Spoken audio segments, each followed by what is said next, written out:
नमस्कार। आज हम बीए द्वितीय वर्ष हिंदी साहित्य प्रश्न पत्र प्रथम हिंदी नाटक निबंध एवं स्फुट गद्य विधाय से सुप्रसिद्ध एकांकीकार उपेंद्रनाथ अश्क द्वारा रचित एकांकी जोंक का अध्ययन करेंगे। जोंक एक हास्य व्यंग्य प्रधान एकांकी है जिसमें बिन बुलाए मेहमान से त्रस्त परिवार की व्यथा उकेरी गई है। हम सबके जीवन में कभी न कभी ऐसा मौका आता है जब हम बिन बुलाए मेहमान से परेशान होते हैं। आतिथ्य करने की हमारी सीमा होती है, किंतु शिष्टाचारवश हम उस व्यक्ति को यह भी नहीं कह पाते कि वह वापस चला जाए। इसी उलझन को अश्क ने हास्य व्यंग्य के माध्यम से अभिव्यक्त किया है। मध्यम वर्गीय भोलानाथ 2 कमरों के छोटे से घर में अपनी पत्नी कमला के साथ रहता है। उसकी आर्थिक स्थिति सामान्य है। भोलानाथ और आनंद दोनों मित्र हैं। आनंद ने अभी अभी एमए पास किया है और एक कॉलेज में पढ़ाने लगा है। आजकल वह किसी कॉलेज के प्रिंसिपल से मिलने आया है और अपने मित्र भोलानाथ के यहाँ ठहरा हुआ है। भोलानाथ मैट्रिक तक पढ़ा हुआ था। छात्र जीवन में उसे नाटकों का बड़ा शौक था। खासकर मास्टर रहमत नामक अभिनेता की उन दिनों धूम मची थी और भोलानाथ मास्टर रहमत के जबरदस्त प्रशंसकों में से एक थी। एक दिन भोलानाथ डॉक्टर किशोरी लाल के वहां गया। वही उसकी भेंट बनवारी लाल से हो गई। वहां जब नाटकों का जिक्र छिड़ा तो बनवारी लाल ने मास्टर रहमत की प्रशंसा के पुल बांध दिए। उसने अपने आप को मास्टर रहमत का दाया हाथ बताया। मास्टर रहमत के निजी दोस्त के नाते उनकी एक्टिंग आदि की चर्चा बड़े चाव से की। भोलानाथ ने भी उसकी कुछ बातें सुनी और हाँ हूं कर दिया। बस उस बनवारी से भोलानाथ का इतना ही परिचय था। उस बात को बरसों बीत चुके थे। भोलानाथ की शादी हो गई थी। शादी के तुरंत बाद भोलानाथ इस शहर में नौकरी की तलाश व दौड़ धूप कर रहा था कि रास्ते में अचानक इस बनवारी से भेंट हो गई। भोलानाथ ने महज औपचारिकता का निर्वाह करने के लिए घर पर आने का आग्रह कर दिया। बनवारी चिपकू किस्म का आदमी था। बिहारी लाल के यहाँ जाने में देर होगी कहता हुआ वह तत्काल भोलानाथ के साथ चल पड़ा। भोलानाथ नौकरी के सिलसिले में किसी से महत्वपूर्ण मुलाकात करने जा रहा था, अतः वह जल्दबाजी में था। मगर चिपकू बनवारी खिसकने का नाम नहीं लेता था। बातों बातों में भोलानाथ की पत्नी ने खुद को नुआ शहर का बताया तो उस शातिर बनवारी ने भोलानाथ की पत्नी से तुम तो नुआ शहर की हो, तब तो हमारी बहन हुई कहकर घनिष्ठ संबंध भी जोड़ लिया और आंगन में चारपाई पर लेट गया। उनका घर बहुत छोटा था। वह पति पत्नी के लिए ही काफी असुविधाजनक था। फिर वहां बनवारी की व्यवस्था कैसे हो पाती। मगर बेशर्म बनवारी लाल बेफिक्र होकर पूरे 7 दिनों तक भोलानाथ के यहां अंगद के पाव की तरह जमा रहा। गरीबी में आटा गिला जब गया तो उल्टे भोलानाथ से 5 रुपए उधार लेता गया। आज बरसों बाद बनवारी फिर मेहमान बनकर आ धमका है। पहले जब आया था तो कहता था कि 1 दिन ठहरेगा, किंतु पूरे 7 दिन ठहरा था। अब फिर से बनवारी लाल के आ जाने पर भोलानाथ की चिंता बढ़ गई है। भोलानाथ ने सोचा कि इस समस्या में शायद आनंद कुछ सहायता कर सकेगा। आनंद कुर्सी पर बैठा अखबार पढ़ रहा है। तभी भोलानाथ घबराया हुआ आता है और आनंद को बताता है कि घर में जोंक की तरह खून चूसने वाला एक चिपकू मेहमान आ गया है जो पहले भी उसके घर आ चुका है। बनवारी लाल जब एक बार आ जाता है तो जाने का नाम ही नहीं लेता। इतने में भोलानाथ की पत्नी कमला आ धमकती है। मेहमान उसे तरह तरह को हुक्म देकर तंग कर रहा है और परेशान होकर कमला का पारा जबरदस्त चढ़ गया है। वह जल्लाकर पूछती है कि भोलानाथ उसे साफ साफ पता क्यों नहीं देता। पर मुरव्वत के मारे भोलानाथ और आनंद दोनों यह साहस नहीं कर पाते। भोलानाथ चाहता है कि यह जोंक किसी तरह चली जाए। हमवतनी होने के कारण भोलानाथ बनवारी से खुलकर भी नहीं कहना चाहता कि वह चला जाए। हालांकि शिष्टाचार बनाए रखकर वो कोई ऐसी युक्ति करना चाहता है कि बनवारी लाल तुरंत चला जाए। आनंद उसे निकालने के तरीके सोचता है।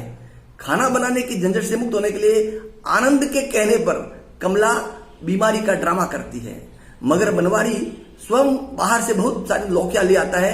भोलानाथ बताता है कि कमला को हिस्टीरिया की वजह से दौरा पड़ गया है, अब उसे अस्पताल ले जाना होगा। आनंद उपवास का बहाना करता है। तब बनवारी लौकी की खीर बनाने व 2 रोटियां सेकने की बात करता हुआ रसोई घर में चला जाता है और कहता है कि लौकी की खीर हिस्टीरिया पर बड़ा लाभ करती है, सो थोड़ी कमला जी को भी खिलाएंगे। वह 2-4 आने खर्च कर दूध, घी व मसाला भी ले आता है। इस तरह पहली तरकीब काम नहीं आती। भोलानाथ झल्लाकर आनंद से कहता है, यह पूरा जोक है, ऐसे नहीं जाएगा, कोई और तरकीब भिड़ाओ। 5 आने खर्च कर देगा तो क्या हुआ, गत वर्ष जाते जाते मुझसे 5 रुपए ले गया था। इन 5 रुपयों की बात पर कमला के तेवर चढ़ जाते हैं। वह कहने लगी, मुझे मेरे मैके छोड़ाओ, मैं तुम्हारे ऐसे ढंग और ऐसे दोस्तों से बाज आ गई। मैके जाने की बात पर आनंद को एक नया तरीका सूझ गया। उसने भोलानाथ और कमला को पड़ोस में भेज दिया। जब बनवारी आया तो उसने बताया कि कमला की तबीयत बहुत खराब हो जाने से भोलानाथ उसे मैके छोड़ने गए हैं, मुझे भी बाहर जाना है। पर बनवारी के आगे उसकी एक न चली। धृष्टता से वह रसोई घर में यह कहता घुस गया, जल्दी आ जाइएगा, गर्म खीर जैसा खाने में मजा नहीं। आनंद मजबूर हो गया। इधर बनवारी ने खीर पकाई और आनंद ने जी भर पेट खाया। जब बनवारी अंदर खा रहा था तब भोलानाथ पड़ोस से आकर कहने लगा, हमें वहां बैठे बैठे घंटा हो चुका है और तुमने अभी तक आवाज नहीं दी। आनंद उसकी रसोई कला की बखान करता हुआ बताने लगा, पर वह एक ही हरामी है, ऐसे नहीं जाएगा। थोड़ी देर बाद बनवारी के पान लेने चले जाने पर उन दोनों ने निश्चय किया कि जब तक वह पान लेकर वापस आए घर के मुख्य द्वार पर ही ताला बंद करके वे चले जाए। पर आनंद ने भरपेट खाया था, अतः उसकी आंखें तंद्री हो रही थी। वह कमरे के भीतर सो गया और सारा सामान अंदर करके भोलानाथ ने बनवारी का हैंडबैग बाहर रख दिया, फिर घर ताला लगाकर चल दिया। बनवारी लौटा तो सारी स्थिति समझ गया। ढीठता से हंसते हंसते उसने द्वार के पास चारपाई बिछा दी और लंबी तान कर सो गया। कमरे के भीतर सोया आनंद जब जागा तो 3:30 बजने जा रहे थे। उसे प्रिंसिपल से मिलने जाना था और कमरे का दरवाजा जो बाहर की ओर खुलता था उसी से सटकर बनवारी सो रहा था। आखिरकार टिपाई पर चढ़कर वह रोशनदान से नीचे उतरने लगा, तभी बनवारी जाग गया। आनंद को पहचानते हुए भी उसने चोर चोर का शोर मचाकर कुछ लोगों को इकट्ठा कर दिया। जब तक आनंद कोई सफाई देता उसे चोर करार दिया गया। एक पंजाबी पड़ोसी ने तो उसे 2-4 थप्पड़ भी जमा दिए। बनवारी ने जानबूझकर आनंद को चोर बना दिया। फिर वह थाने में पुलिस को बुलाने चला गया जिससे उचित कार्रवाई की जा सके। इसी वक्त परेशान भोलानाथ और कमला वापस आ गए। सारा हो हल्ला देखकर भोलानाथ हैरानी में पड़ गया। आनंद से सारा हाल जानकर वह गुस्से से भर उठा, क्योंकि इस सारे कांड का कारण बनवारी अभी तक टला नहीं था। सबको हटाकर भोलानाथ परिस्थिति संभाल रहा था कि थाने में गया बनवारी वापस आ गया और जैसे कुछ जानता न हो वैसे मुंह बनाकर कहने लगा, यह विचित्र दोस्त है आपके, यह तो सब कुछ उठाकर ही ले चले थे। भोलानाथ ने उस पर कोई ध्यान नहीं दिया। कमला की तबीयत का बहाना बनाकर वह गुरदासपुर जाने की तैयारी करने लगा और आनंद को भी साथ चलने को कहा। गुरदासपुर में कमला के भाई म्यूनिसिपैलिटी में हेड क्लर्क है। यह सुनकर बनवारी भी उन सभी के साथ जाने को तैयार हो गया। यह कहकर कि यह आपने अच्छी खबर सुनाई, मैं स्वयं परेशान था। वहां म्यूनिसिपल कमेटी में मुझे काम है, गुरदासपुर में मेरा कोई परिचित नहीं था। अब आप साथ होंगे तो सब कुछ सुगमता से हो जाएगा। और इस तरह उस जोक को निकालने की उनकी कोई कार्यवाही कारगर न हुई। प्रिय छात्रों, एकांकी में कुछ बेहतरीन संवाद पठनीय है। जैसे आनंद बनवारी से मुक्ति का उपाय सोच रहा है और अचानक कहता है, आनंद जैसे तरकीब सूझ गई है, चुटकी बजाकर मैं कहता हूं भाभी तुम यही लिहाफ लेकर चुपचाप लेट जाओ और यदि करा सको तो थोड़ी देर बाद कराती भी जाओ।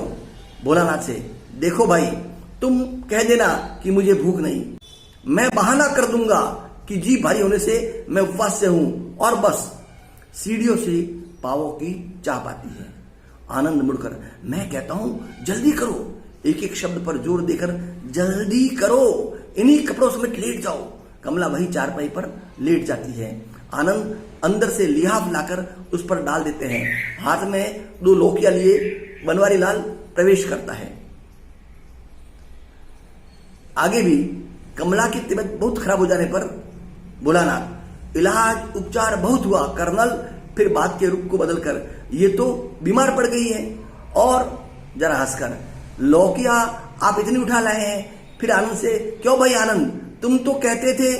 आनंद, मैं तो आज उपवास से हूं, तबीयत मेरी कुछ भारी है। भोलानाथ, मैं भी खाने के मूड में नहीं।